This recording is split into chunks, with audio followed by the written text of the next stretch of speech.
In the last 5 years of the MDA government, it is exactly the objective of this government to create alternative livelihood programs. And that is why all the mission mode programs that we're having, if you look at the Luskin area, we have pushed for the Lakadong mission. And that's the area where, again, coal mining is prevalent, and it was there. And so we have come out with the mission for Lakadong, under which thousands of farmers have been brought in. Many self-help groups have been given food processing units, and the production has gone up by more than 10 times. And today the packaged Lakadong, the powder, and even curcumin is being exported to countries like Japan, UAE, and even to Europe and and the US. So this is just one example of how we have worked towards creation of livelihood. Similarly, all the mission mode programs we are doing is precisely to create livelihood. We have gone up again with the self-help group movement, where again women folks are being included and livelihood is being provided to them. The Prime program and the CM Elevate program is also meant to create an alternative source. The different programs we're having with the farmers, with the IVCS groups, the food processing units that we have come up with throughout the state. All these are meant to provide alternative livelihood, because the point which I've been mentioning from day one is that everything in terms of the issue of mining revolves around the ecology and the economy, which means that while we're looking at the environment, unless livelihood of the people is not taken care of, they will continue to depend on the coal. And therefore, the only way to ensure that in the long term we're able to address this problem is to provide long-term alternative livelihood solutions. And therefore, what the court has said is correct. And to answer in short, that this has precisely been the policy and strategy of the government in the last 6 years.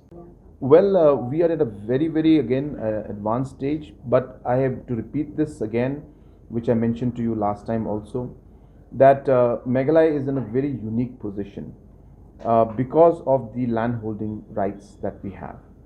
And hence, when the scientific mining aspect came into being, and when Supreme Court had lifted the ban and said that scientific mining has to happen out here, the government of India did not have norms for a land holding system like Meghalaya, where the land is not owned by the government.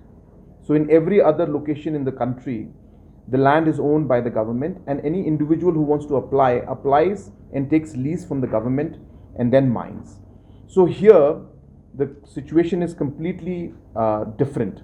So it's a miner with a landowner who has to do it, and hence for the government to come into the picture and follow the same procedures that were there before, which is as per the norms in the rest of the country, did not apply to Meghalaya. And hence it took more time for us to discuss with Government of India and come out with different provisions that would be suitable for our state, keeping our land holdings and the land holding pattern in mind. And since it has happened for the first time, it took more time than we expected. So that is the reason why it has been a long procedure. But as I said, now that procedure has been defined. And hence, the toughest part is over. The most difficult part of creating the system, the norms and the policies for now future miners to apply is in place. And the first people who had applied for it, who then helped us lay down, whose application then helped us lay down the entire procedure, is now at a stage where we are at the public hearing stage. So all the work related with Government of India, where we had to do all the process and procedure, mining plan, different kind of studies, all that aspect has already been approved by Government of India, and the process at Government of India end is over. And now only the last bit, where certain environmental aspects have to be looked into, is left at the state government level, and we do expect that we'll be able to take this up and very soon. As I said, it's just a matter of time.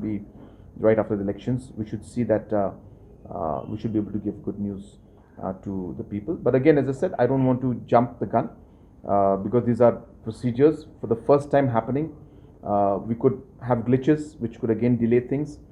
I don't expect it, but let's just keep our fingers crossed.